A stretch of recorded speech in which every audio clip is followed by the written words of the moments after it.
was very wet, without question, but we had some gorgeous breakthroughs of the sun. So here's the problem with doing this story about Jeff Renner. Now, if we go to radar, and by the way, Hansville is right in that area there. Where do I start?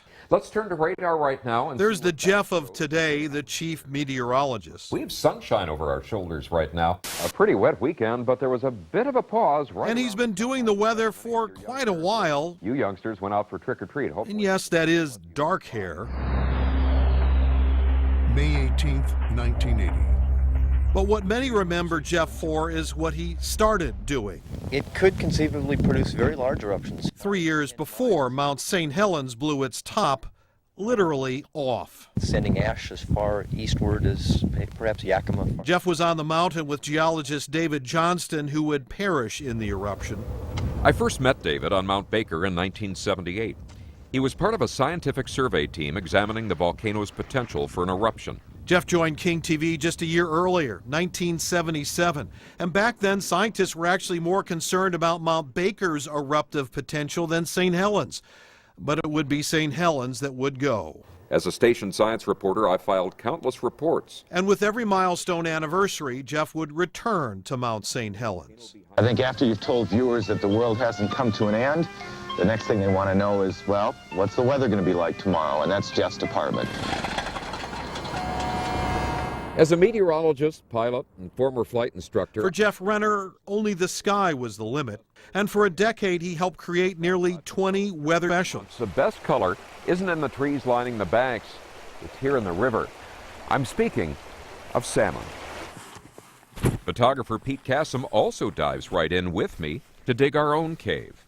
You could say Jeff always buried himself in his work. A snow cave, without question, takes longer to set up than a tent, but it's so much warmer and ever so much quieter. King 5's 11 o'clock news team.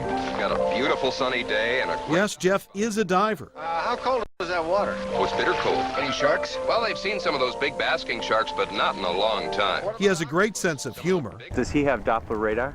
You have Doppler radar? He says, well, of course I do.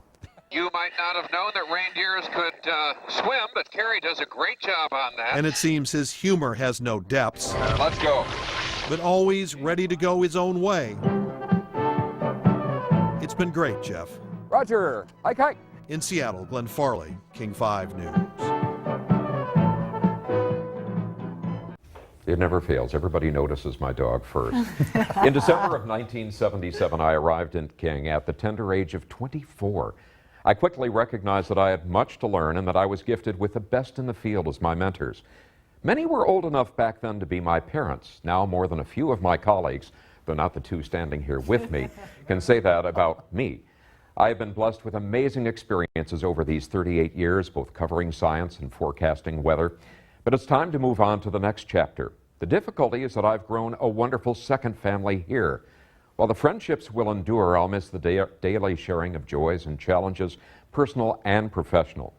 This is a very special group of people. Now, another family I'll miss is each of you. It's been an honor to be welcomed into your homes. And I count among my greatest pleasures the opportunity to meet and talk with you and your children in what I believe may total more than 600 school visits. I've always been impressed by the hard work and dedication by teachers and staff in each of those visits. Now, I do look forward to new ways to contribute to this special place we all call home.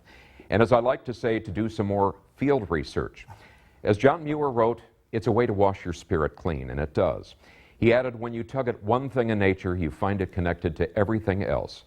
I firmly believe that, and firmly hope we'll remain connected, as I do to both of these wonderful people. Well done, Mr. Renner. Yes. People come up to me, the only time I'm ever mistaken for anyone else is they say, "Oh, Jeff Renner." And you I say, go, yes, well, yeah, if my voice were 2 octaves lower, I'd be Jeff Renner. Well, if I were close to a foot higher.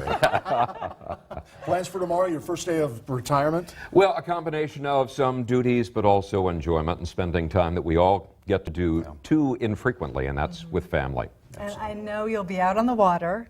Yes. Water skiing. You'll probably be hiking. You'll be doing all sorts of stuff outdoors. On the water, under the water, and up in the mountains. Yes. Well, Jeff, it's just been a pleasure. It has been indeed.